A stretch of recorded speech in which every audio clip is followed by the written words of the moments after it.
Okey, kita ada soalan tentang TikTok Shop daripada Fatin. Bang, nak tanya sikit, ada ke seller akan WhatsApp kita tanya nak join affiliate dia? Lepas tu dia cakap video tu video yang raw dan dia bagi link untuk Google Drive je. Nama shop seller tu tak keluar kat TikTok dan dia suruh Google. Ada tak seller dia akan bagi video dekat kita dan suruh kita post? Sebenarnya ada seller yang buat macam tu. Seller-seller ni biasanya dia nak jimat lah. Dia tak nak bagi free sample dekat kita. Dan dia akan bagi video untuk kita post. So video yang kita post tu, kalau kita dapat sale, kita akan dapat commission lah. Dan diorang akan dapat jualan.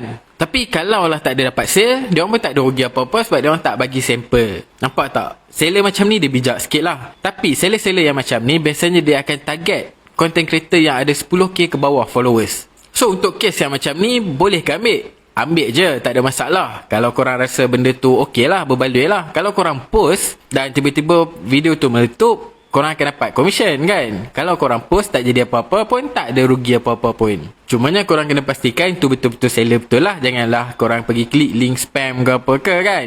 Kan dah kena scam nanti. Kemudian yang kedua, orang yang datang kepada Fatin ni, dia boleh jadi dua jenis lah. Satu, memang seller tu sendiri yang ada TikTok Shop. Dan satu lagi, TikTok partner, yang mana dia menghubungkan antara seller dan juga content creator. So partner ni biasanya diorang tak ada shop pun. Diorang ada seller-seller. So diorang kutip produk-produk tu. Kemudian diorang akan bagi pula dekat content creator. So apabila dapat sale, content creator dapat sale, content creator akan dapat commission, partner akan dapat sedikit commission dan seller akan dapat sale lah.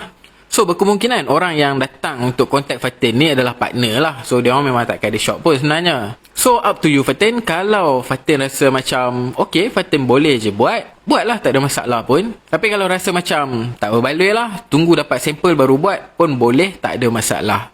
So guys, kalau korang ada soalan lain tentang TikTok Shop, komen kat sini.